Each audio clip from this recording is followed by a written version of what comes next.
Labas. Aš papasakosiu, kaip Dievas mane išvedė iš krikščionybės. Šitam video papasakosiu nuo pat pradžių savo tikėjimo kelionę, eigą ir iki dabar. Kur dabar randuosi.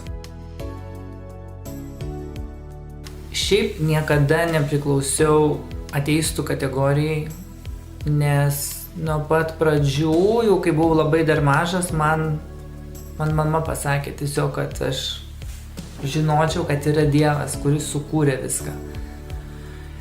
Visą šitą žemę ir viską, kas joje yra. Ir viskas. Tik tiek aš gavau informacijos. Ir tas sėkla, kaip apie tą sėjėją Biblijoje parašyta, kaip sėjėjas sėjo, kad įkrito į tokią žemę, ir man prigijo ta sėkla, kad aš esu neateistas ir kad tik tiek, bet tik tiek ir žinojau, daugiau nieko nesigilinau. Ir dar mane mama nusivedė tuo metu į tikėjimo žodžio bendruomenę. Ir tai buvo kažkur 93-94 metais kažkur tai. Ir galbūt jaunesni žmonės tai tikrai nežinos, bet tais laikais tai buvo turbūt viena didžiausių bendruomenių Lietuvoje, tokio protestantiško judėjimo ir tokios tikslesnės krikščionybės.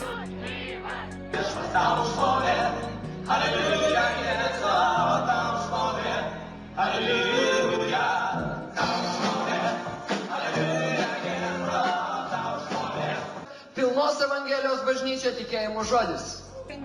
Į valdančių gretas, kad tavo Viešpatie išmintis ir malonė lydi kiekvieną jų sprendimą. Mes kviečiam mielai visus žmonės trokštančius pažinti Dievą, trokštančius iš tiesų išsiaiškinti tiesą. Aš esu redaktorius Egidijus Knispelis ir jūs taip pat kviečiu šį savaitgalį į sporto rūmus.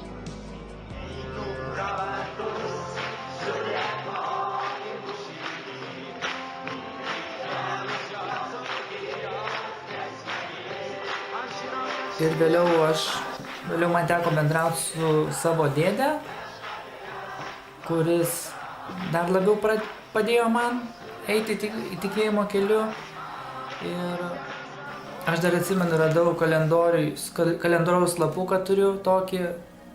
Tada tuo metu tas toks supratimas krikščionybė buvo, kad kaip parašyta Biblijoje, kad reikalingas atgimimas iš naujo, kad tai žmonės taip ir suprasdavo, kad pasimels kažkokia tai nusidėjėlio maldele ir skaitosi išgelbėtas žmogus. Bet čia iš tikrųjų aš turiu kitokią nuomonę, bet ne apie tai šitas video.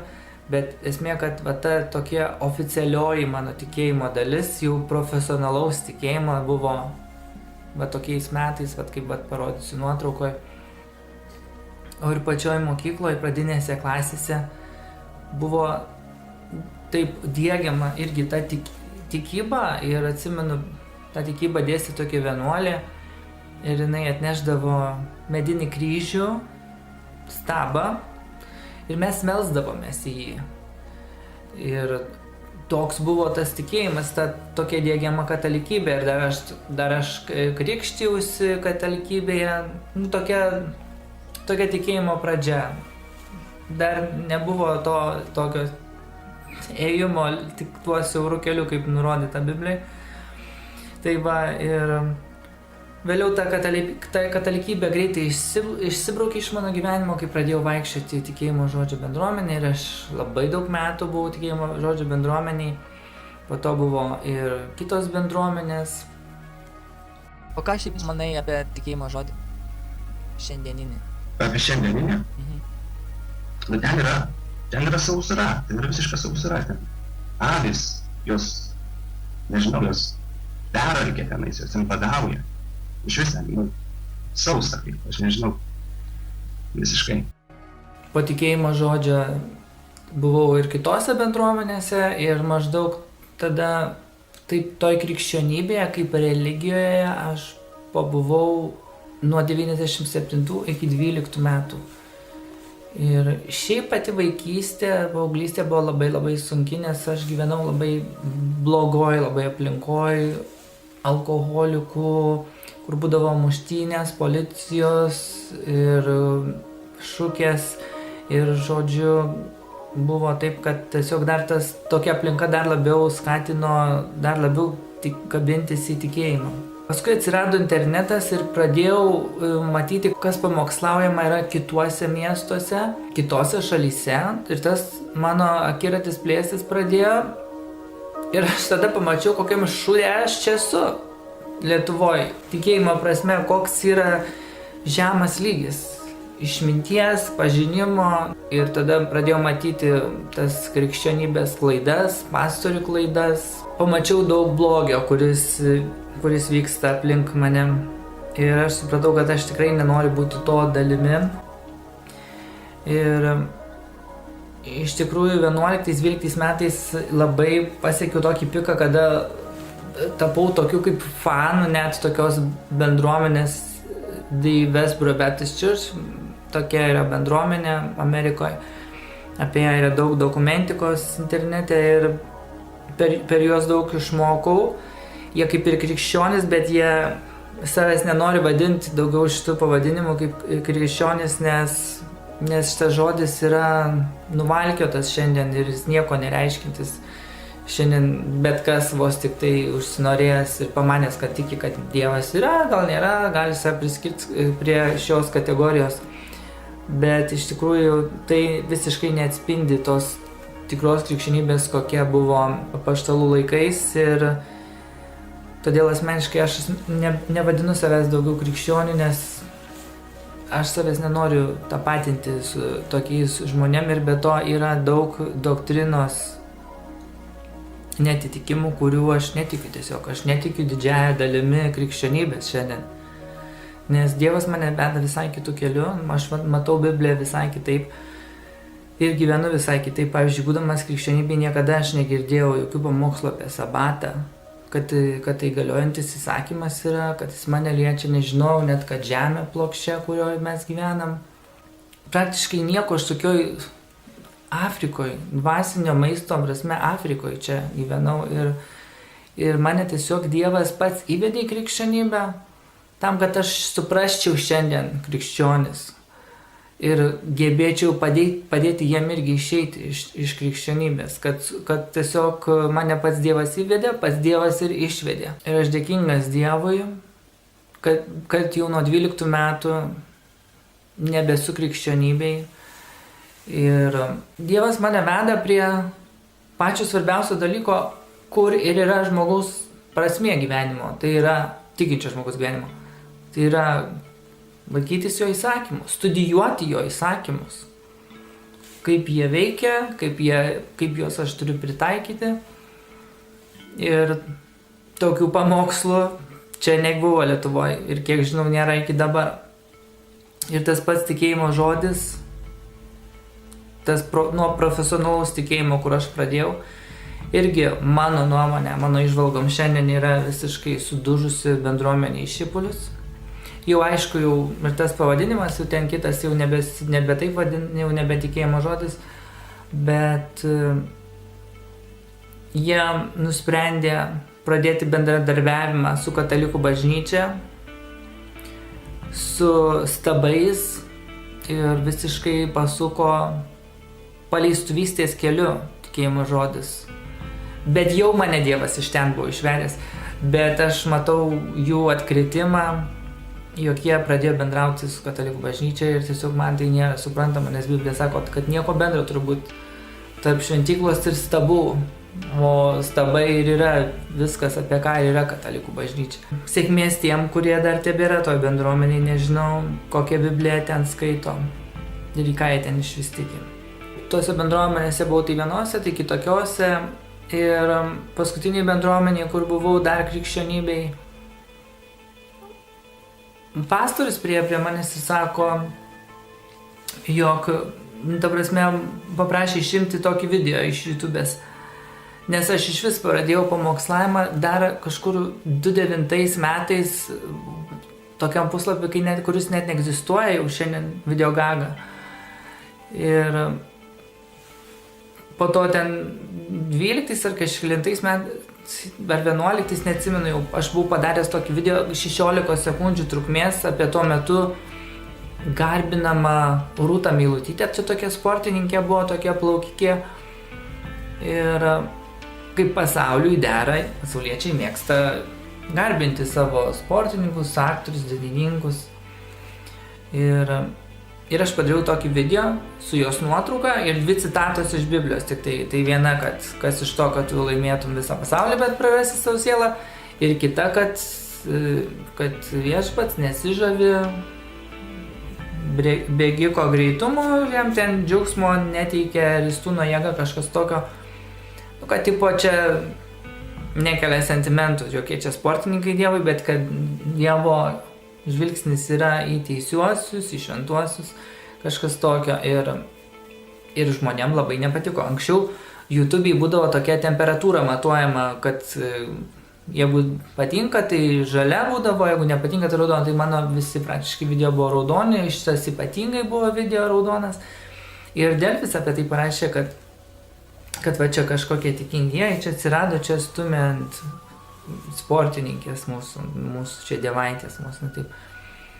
Ir pastorius paprašė, kad aš išimčiau video ir aš pasakiau, o kodėl reikėtų jį išimti, nes jis sako, nes žmonėm nepatinka. Ir man čia toks didelis atsakymas buvo, aš sakau, žmonėm nepatinka, tai ta prasme čia iš vis nėra niekam įdomu, o kas Dievui patinka. Čia svarbiausia, reiškia, čia yra žmonių poreikiai tenkinami, o ne ką Dievas kalba, kad žmonių šlovė yra aukštesnė negu Dievo, reiškia. Tai aš tada supratau, kad reiškia ir pamokslai yra taip balansuojami ir parenkami, taip kad neįžeistų vagių, aferistų, melagių. Ir kad visi būtų laimingi, visi būtų patenkinti, bet niekas nepamokslautų taip, kaip Biblija sako. Tai čia irgi buvo. Ir aš supratau, kad visa krikščionybė tokia ir yra. Bet tas finansinis momentas, kaip yra nurodyta Biblijoje, kad visi aukojo ir visa tai buvo bendra ir nebuvo vargšų ir nebuvo turtingų, nes buvo vieni kitiem padedama. Tai tas modelis finansinis, kaip veikia tas algoritmas Dievo nurodytas, jisai neveikia krikščionybei, nes aš matau krikščionybei visam pasaulyje tą patį schemą, kad turtėja tik pastoriai, tik pamokslininkai. Ir paprastiems žmonėms niekas nėra padedama. Ir dar viena didelė vėliava raudona krikščionybės. Tai va, ir matot, visa ta schema yra ir šiandien tokia pati ir man yra nepriimtina.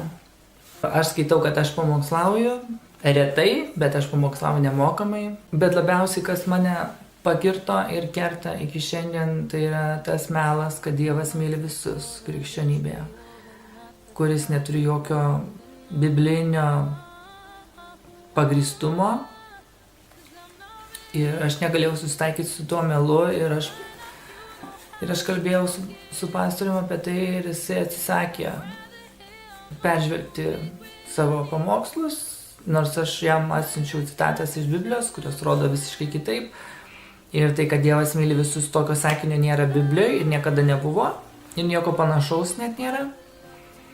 Ir jis pasakė, kad aš esu demonizuotas ir taip toliau. Nu ir viskas, man visiškai, tai buvo paskutinis lašas ir viskas. Ir aš galvoju, čia man nereikia tos krikščionybės. Ir man pats Dievas rodė duris iš krikščionybės. Ir aš išėjau 12 metais iš krikščionybės ir aš pajaučiau visišką laisvę nuo tų bendruomenių, nuo tų paistalų, nuo tų jų pamokslų debiliškų. Aš jų nekenčiu tų pamokslų, to melo ir to nesuvokimo Biblijos ir nenoro suprasti. Nuo tada daugiau nebesu krikščionis ir tą žodį krikščionis išspjoviau iš savo gyvenimo.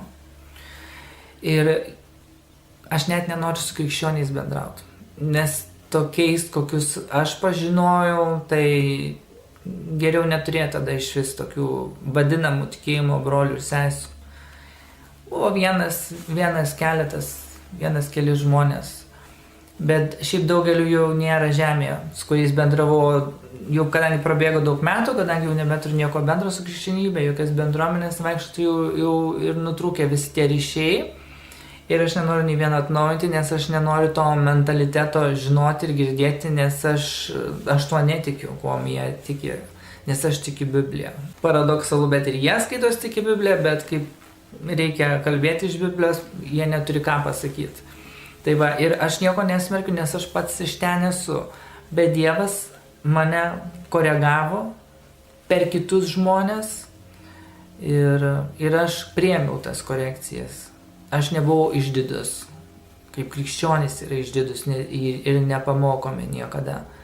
Tai va, aš esu pripažinęs, kad aš irgi ne visiškai teisus buvau bibliškai, bet aš sutikau eiti tuo korekcijos keliu. Taigi, ir šiandien aš esu laisvas nuo visų religijų, nuo visų žmonių, aš esu visiškoje laisvėje.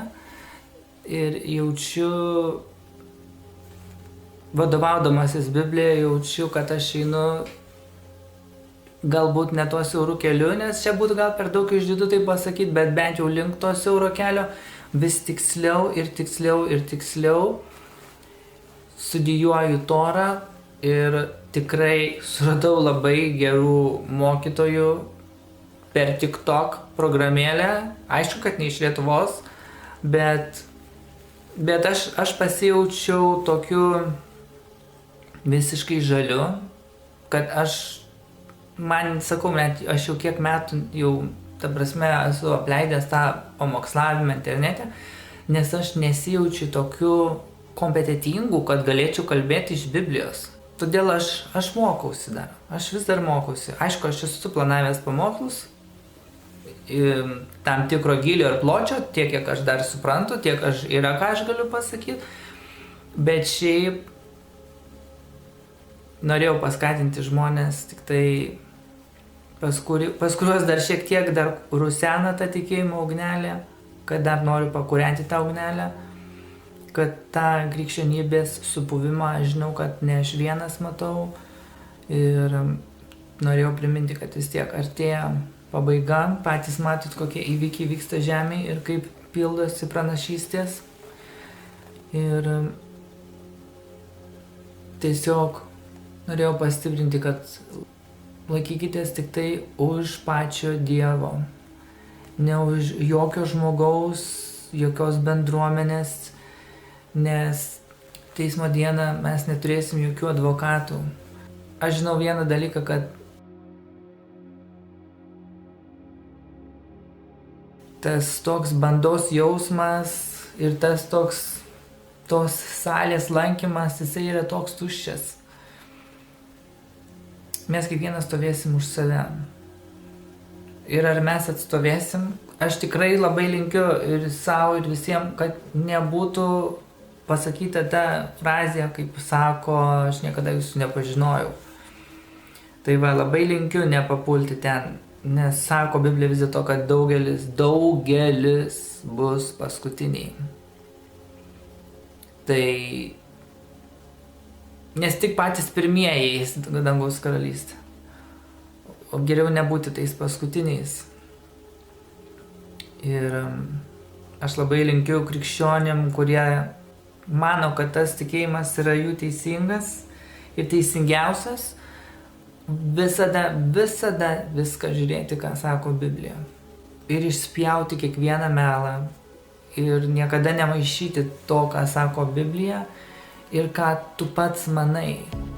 Negali būti jokios tavo nuomonės, nes mūsų nuomonės nėra Biblijoje. Tai yra dokumentas, tai yra, kaip aš sakau, aukščiausiasis kodeksas. Biblija yra, kaip žinia, 66 knygos. Tai Biblija yra tokia kaip biblioteka, nes pati Biblija nėra knyga. Tai yra 66 knygų rinkinys. Bet aš tik trumpai pasakysiu, ko būdamas krikščionybėj, žinau, kad čia dar yra 14 knygų, jei dar nedaugiau, kurios yra pagrobtos ir kurios turėjo būti Biblijoje. Ten taip pat yra labai didelis pažinimas ir ten taip pat yra Dievo žodis. Ir pačioje Biblijoje prašyta, kad neįmanoma sutalpinti visų Dievo darbų į visas pasaulio knygas. Biblija yra šventasis raštas, tačiau Biblija nėra vienintelis šventasis raštas. Yra tos išminties ir kitur. Ir kaip ir Biblijoje prašyta, kas ieško manęs, tas suras mane. Tad tikiuosi, kad kažkiek mano liudijimas įkvėps kažką ir galbūt suvoksit tos atrankos į dangaus karalystę rimtumą ir tą aukštą kertelę. Tai būtų tiek. Sėkmės.